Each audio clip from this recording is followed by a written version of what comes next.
Thank you so much, Calvin. And thank you so much for having me and letting me present here at the Python Web Conference for 2023. I'm very happy to be the first speaker. So the motivation for this talk came from attending the Python Web Conference last year, and seeing all the interesting talks gave me the desire to show some of the really interesting applications of web services within the visual effects industry. I'm a senior software engineer at Industrial Light and Magic. Industrial Light and Magic was founded by George Lucas in 1975 to realize his vision for Star Wars and to create cutting-edge visuals for film. Since then, ILM has worked on iconic films such as Indiana Jones, Terminator 2, Jurassic Park, and Back to the Future. More recently, Industrial Light and Magic continues to push the boundaries of visual effects, working on projects such as the ABBA Experience in London, The Irishman, Andor, Goodnight Oppie, Avatar, The Way of the Water, and of course, The Mandalorian. We have studios around the world in San Francisco, Singapore, Vancouver, London, Sydney, and we're also in the process of opening up a brand new studio in Mumbai, India. In addition, we have stagecraft volumes, big LED stages for filming content in Vancouver and Los Angeles. Providing consistent, fast data and tools to our production teams around the world is a big challenge, and that is where the team I am on comes in. The production tools team deals with production tracking data. That is data needed to keep track of our productions in progress. We support tracking and storing the data as well as the tooling around it to ensure that each project can focus on the art and technology that has dazzled audiences for years. In addition, we also maintain the tooling necessary for supervisors to review work, including our media playback tools and workflows around sending and receiving notes on work artists are doing. Within our work, we use a lot of Python, and as a result, a lot of Python web services. Our team works with the development planning methodology we call cycles. Under cycles, we have a product owner. This is someone who will use the app that we are building on a regular basis. This person's responsibility is to engage with other users and the development team to plan out features and design for the product. These discussions with stakeholders are distilled down into a series of features and objectives that can be planned to be worked on over 3-week intervals. For example, we may plan on completing a series of UI components or refactoring some part of an existing application. Instead of focusing on completing individual tickets, we gauge our success by progress on a particular element in the project. At the end of the 3 weeks, we have what we call a cool down week. During this week, developers do a retrospective of the work in the next 3 weeks are planned. In addition, developers have the freedom to complete something that they feel is worthwhile. This can be something like adding documentation, writing additional tests, improving existing systems, or training up on something that they're going to encounter in a future cycle. The cooldown week empowers developers and provides the product owner and development team's leadership time to plan. Our team works primarily with Python. There's a lot of reasons why Python is so popular within the visual effects and animation industries. It is a versatile language that can be used for various purposes, including automation, scripting, and visualization. It is an excellent choice for visual effects and animation because it is flexible enough to adapt to various production needs. In addition, Python is easy to learn, making it accessible to both artists and developers with varying level of programming experience. Its simple syntax and clear documentation make it a popular choice among our artists. It allows them to create complexity quickly, such as this 50-line script displayed on the right to generate a forest of trees. Python has a large and active community of developers who create and maintain many open source libraries and tools that are specifically designed for the visual effects and animation industries, including OpenColor.io and OpenTimeline.io. In addition, libraries such as PySide and PyQt make it easy to create user interfaces that extend the 3D software we use in our daily work. Being that Python is so prevalent in the industry, popular software such as Maya and Blender have Python bindings that allow for the automation of tasks and creation of custom tools. Python is used by many large companies in the visual effects and animation industries, Its widespread use by industry leaders has made it the de facto standard in the visual effects and animation communities. Since Python is so popular within our industry, building web services in Python has been an obvious route for us. We are starting to build much of our pipelines with services written in Python. Many of the advantages of using a service-based approach instead of a client-based approach in software development are the same in visual effects as they are in other industries. Taking advantage of service-based apps have allowed for a greater degree of decoupling between the APIs our users use to access our production data and the service providing the production data itself. This decoupling increases the flexibility and agility of our system, making it easier to modify and scale. We also gain a fair amount of reusability within our services. Services can be reused by multiple clients, reducing the duplication of effort and increasing efficiency. This reusability also makes it easier to maintain and update the system, as changes can be made in one place and propagated to all of our clients. The service-based approach also allows for scalability, as services can be scaled independently of the clients. This means that high traffic can be managed by scaling our services without affecting our clients. This has been useful for us as we have grown from a single studio in San Francisco to a global studio with locations around the world. Finally, we have found that this approach allows for us to have a fair amount of agility, as we can have modular services performing different tasks.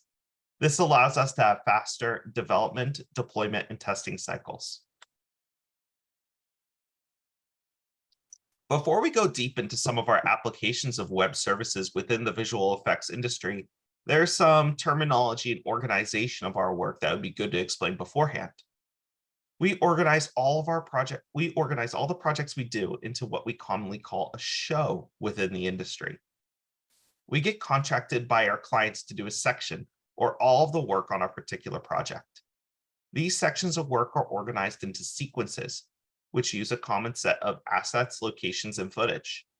A shot is what you see in a film, and an asset is something like a creature, environment, or an object that can exist in that shot or any number of shots. Our asset creation process varies from project to project and asset to asset. To give a broad overview of the process, we're going to take a look at a creature to give an overview of some of our tasks and departments. First, we start with some artwork. This can come from the client or from our internal art department. Working with our client, they design the creatures, shapes, textures, and looks. They use reference from the real world to inform on the designs, such as how different animals move or are shaped. Next, the asset moves on to our modeling department. We refer to this department in the next department as DMS, or Digital Model Shop. This is a hallmark back to the days where practical models were built in our model shop. They are responsible for creating the 3D geometry and sculpting the character. We get assets as simple as a stall selling things in Aladdin to as complex as the creatures you see here. Our look dev department picks up the geometry from our modeling department. They start painting textures. These are images used to define like the colors or different maps on the character, and use programs called shaders to define how different materials respond to light. For example, light penetrating the skin or mirrors reflecting light back to the camera. Our creature development department creates a 3D skeleton of the character and defines controls to allow the artists to animate the character. They also create procedural secondary effects, such as hair flowing or tentacles moving as the character runs. Finally, we have what we call our generalist department. They are skilled in modeling and look development, and typically work on large environments such as cities, forests, or deserts. Depending on the asset being created, all or just some of the departments will be involved in the creation of the assets. The asset being created is used in a shot, the sequences of images you see on screen. Our shot creation process starts with editorial ingest. This part of the process takes the frames, which we call elements, from the client and pulls them into our system for creating the shots. Next, the layout department will create digital cameras from the elements. This is done using software that can track the motion of the camera from the parallax of a sequence of images.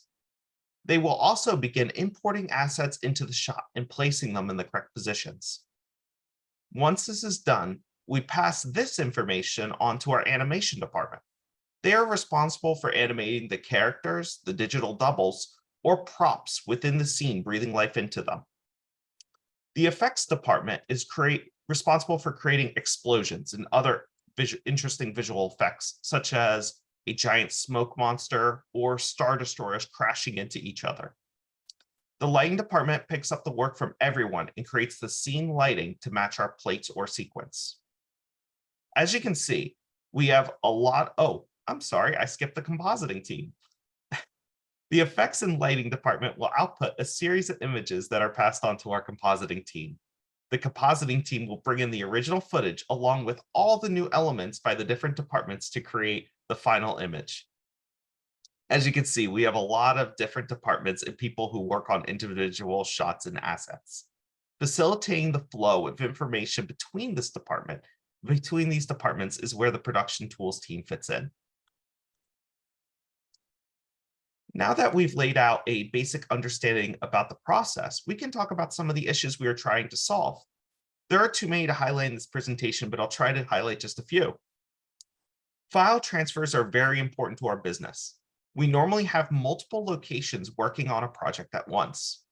We have the concept of a hub location, where the project's leadership and some of the artists are located, and spoke locations, which have additional artists working on the project. To help keep track of moving files between our sites, we have a service to manage and monitor file transfers. This is managed by our data team, a team of engineers who deal with tracking our files on disk. Another application of web services is our cache and validation system. Much of the higher level data we have in our studio does not change much. These are things like the active projects we have in progress, information about the artists working on the project, some data about the shot sequences, and the other entities we use. Since this data doesn't change much, we keep a cache of this information around, so we do not need to query the database every time the data is accessed. To deal with updating our cache, we have a service that receives events and updates our cache information. Our proprietary API for accessing information first will check to see if it is available in the cache before reaching out to our service to get the data. In a similar vein to cache validation, we also have a service that listens for events and performs other actions such as validation when needed. For example, if a shot is created with a non-standard name, we can fix it and notify the creator of the shot. We also use the event service to keep our legacy systems in sync. For example, we have an object we refer to as an element, which is a series of images that our client provides to us. When an element is created, we sync it between our old and new systems. Another use of this system is to send one-off notifications. For example, if we are archiving an old project, we trigger a notification email when the project status is changed to archive. In addition to these more foundational systems, we also create user-facing tools. Building web applications allows us to be cross-platform, as opposed to having to build our application for multiple platforms. Although we are primarily a Linux shop, we still have departments on other platforms such as Windows and Mac. We recently have begun building more specialized applications that perform a single task really well. This helps our teams in different departments work quicker and more efficiently. For example, we recently shipped an application built with React and Fast API. It allows those in our production teams, the ones managing the project, to upload a specific kind of file in bulk. Originally, they would need to go through a tedious process and upload multiple files individually. We are going to continue to build these types of applications in the future using a common set of components. Now that you got the 50,000-foot view of the reasons we use Python and web services, as well as our process for creating visual effects, I want to go a bit more in depth into one of the services we have built. To understand this service, it is important to first understand how our artists work. Making visual effects is a highly collaborative process. As a result, it involves the submission of work on a regular basis. Our feedback cycle for the artist looks like this. An artisan department is assigned a task on a shot or asset. This can be something like adding lighting to a shot, animating a shot, or adding hair to a creature. They take the work from an upstream department and then perform part of the task. They then submit a movie or images showing the works in progress. The supervisor will review this work, sometimes with show leadership, the client, or the director, and provide some notes. The artist will act on these notes, and the cycle continues until the task is complete. To complicate things a bit more, each department has their own cycle of feedback, and sometimes things go back and forth between departments, depending on what is needed for the shot. Each department's work can affect the other. For example, if an animator updated the animation on a creature, the department responsible for simulating the hair will need to update their simulation, and all the downstream departments are affected as well. With all these reviews and notes flying around between departments, it is easy to generate a lot of noise for both the artists and the supervisors in the studio. So for our team, we need to ask ourselves a question. Who needs to be notified? We need those in upstream and downstream departments who are working on related tasks to be notified. So for example, if an animator is updating their animation, we need to notify the ones working on the hair to update their simulation. We also need to notify our supervisors. When an artist submits something for review, we need to figure out who's working on these related tasks and which supervisors are responsible for reviewing that work. In the past, we would have supervisors put in a request to our support team to update a configuration file that was used to determine who would be notified. This configuration file contained filters that are checked against the task being done. As you can, on the slide, you can see an example of one of these filters. We notify a user, which can be someone's username, whenever a task is for groom, meaning whenever the task means to resimulate the hair, or and the task is from London. The system was robust and allowed for a lot of granularity on the filtering. The issue, however, was that the ones requesting the filters had little control or visibility on their filters. Unless they had the technical chops to work with this configuration file, they needed to put in a ticket for any change and had to put in this request for every project. As a result, on the start of the project, our support teams would be flooded with requests to update this configuration file. This created a burden on our support teams, and at that time, me, at the start of a project. It was easy to end up with a massive, complicated configuration file for individual projects.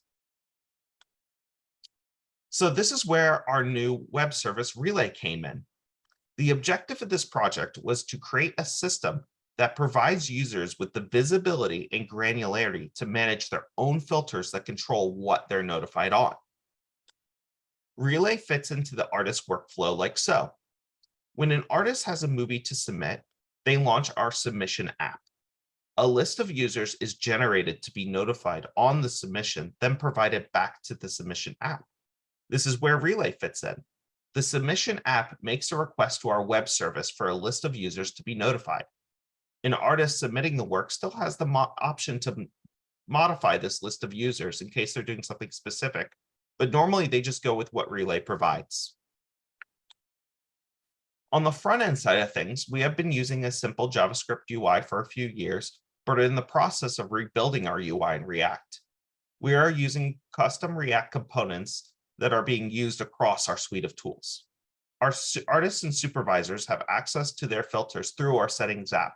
From here, they can create filters that act on the specific task media is being submitted for. In the example above, the user will receive notification for any of the 4 task types, art, composite, crowd, or environment, that are from our Vancouver or Singapore studios. On the backend side of things, we are using Django. The framework works really well for what we are trying to accomplish. The ORM saved a lot of time on iteration, and extending the model class gave us a clear API to work with. Our requests are routed through Nginx, and supplying our app with data, we have Postgres as our data store and Memcached as our caching solution. We are caching information such as the active projects and the users.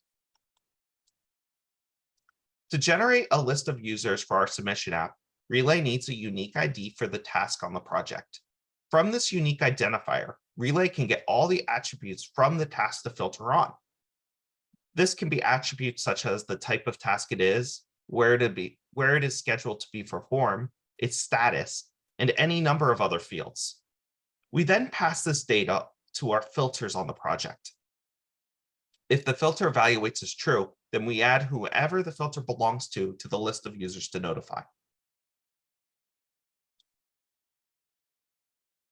The filters we are evaluating are made of three components. First is the filter itself. Within the filter, we have what we call rule stacks.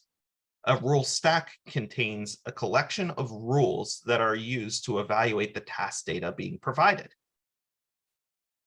Going back to our user front end, we can clarify these elements, where our pills are the rules, a collection of rules is a stack, and the collection of stacks is our filter.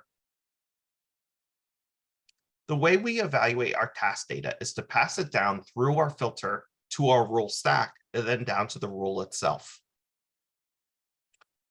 Our rules within the stack evaluate the dictionary of task data being passed in and return as true or false. A rule can check an attribute as a specific value. For example, we can check that our type of task is animation or the status of a task is in progress. If just one of the rules within the stack evaluates as true, then the stack itself evaluates as true. We repeat this process for all the stacks. For the filter itself to evaluate as true, all the stacks within the filter must evaluate as true. If just one of the stacks is false, then the user is not added to the list of users to notify. However, if all the stacks evaluate as true, then the filter does, and the user is added to the list of users to notify. We have multiple models within our app. However, these are the two main ones. I've simplified them here for clarity. Our filter model contains the name of the filter, the list to add the user to, the user themselves, and a collection of rule stacks. Those stacks are many-to-many relationships to rules that are evaluated when the filter is. The rule contains the name of the rule, the attribute from the task to evaluate, how it should be compared, for example, is or is not, and the value to check against. Here's an example of one of our rules within the Django admin. We check the field pipeline step, which is the equivalent of task type, contains the word animation in it. Most of our rules are in our app as fixtures. However, we also dynamically create project-specific rules as well. For example, we can check for a shot name, so someone can create a filter to give them notes for a specific shot. This is another use of our event service, where we can create or delete a rule when a shot is created or deleted. Since we need the user to wait for a list of users before submission, our performance is important. If our user has multiple submissions, waiting for a list of users can be frustrating. To ensure we keep performance within what we consider to be an acceptable limit, we employ a few mechanisms to test the speed at which we can generate the list, as well as monitor our current response times in production. The first tool we use for measuring performance is Locust. Locust is a popular open source Python package that allows you to simulate user traffic for your app. You can write a simple script to generate a request for Locust and then swarm an endpoint with requests, hence the name Locust. In our case here, our test script grabs random task IDs from our database and asks Relay to generate a list of users for them. You get useful stats such as any errors you encounter, the responses per second, and the overall response time. Whenever we make a major change to our system, we check Locust to make sure we are not having an obvious negative impact on users. In addition to Locust, we use Prometheus in conjunction with Prometheus Django to track our performance in production. Prometheus is designed to monitor and collect metrics from various sources. It uses a pull-based model to collect metrics from targets, which can be configured using service discovery or static configuration files. Prometheus Django is an extension for Django that provides a collection of stats and endpoints for Prometheus to collect stats from. We have an instance of Prometheus managed by another team that we leverage to collect stats for us and provide monitoring. We currently collect some stats on Relay, such as our current load and average request time. We are not currently leveraging everything Prometheus Django has to offer, such as stats on our database, models, and cache. However, this is something that we are interested in implementing in the future. I personally learned a lot working on this service. For one, this was my first major dive into building a complex web app with Django. This app requires working with many of Django and REST Framework's major features, such as extending the admin panel, models, views, and working with serializers. I learned how to track our performance using the aforementioned tools, such as Locus and Prometheus, and how to ensure that users of this product have a good experience working with it. Working with these tools and analyzing how our users were using this tool led to changes after Relay's release. For example, it was noticed that our users never had more than 5 stacks of rules within a filter. We originally had a many-to-many relationship to a stack model that contained links to our rules. After we took a look at how many stacks users were using, this led to a normalization of the model to improve the speed at which the list of users was generated.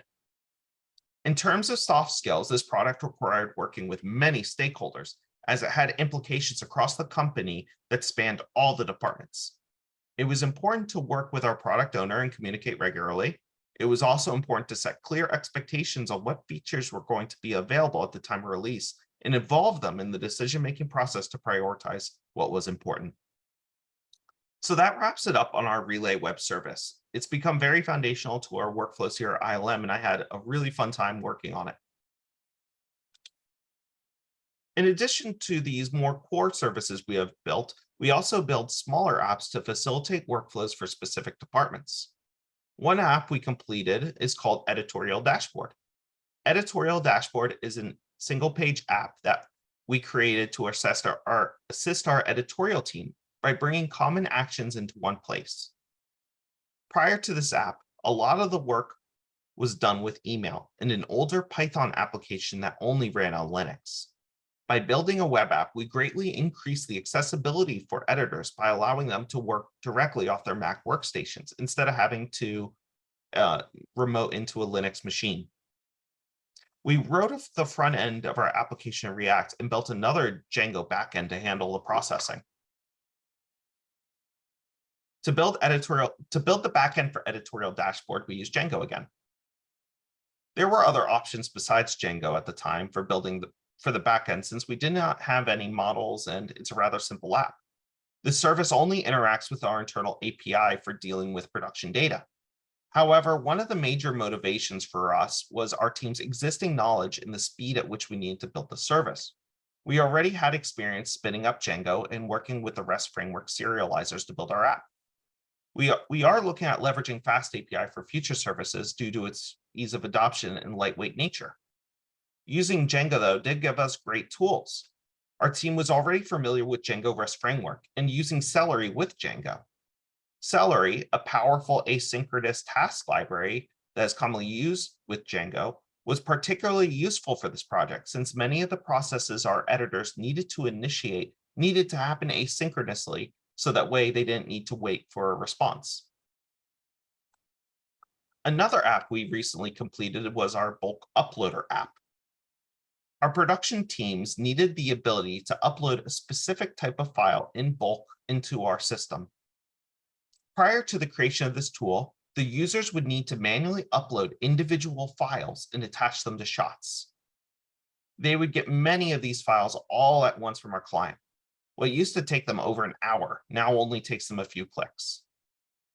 From our React UI, our users can resolve conflicts and validate the data. They can also add additional information to the files being uploaded, such as a description and tags.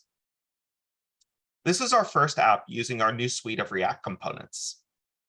This app is also our first app that was designed with Figma, an application for mocking up user interfaces. We built sister components in Figma that match our React components. We will be using this suite of components and approach going forward for other smaller apps. This app was also our first exploration of Fast API in GraphQL. We were really impressed with how fast we were able to build the backend for this app and how well Pydantic worked for us when building out the GraphQL schema. We are in the process of evaluating building a more robust integration with our production tracking software and Fast API.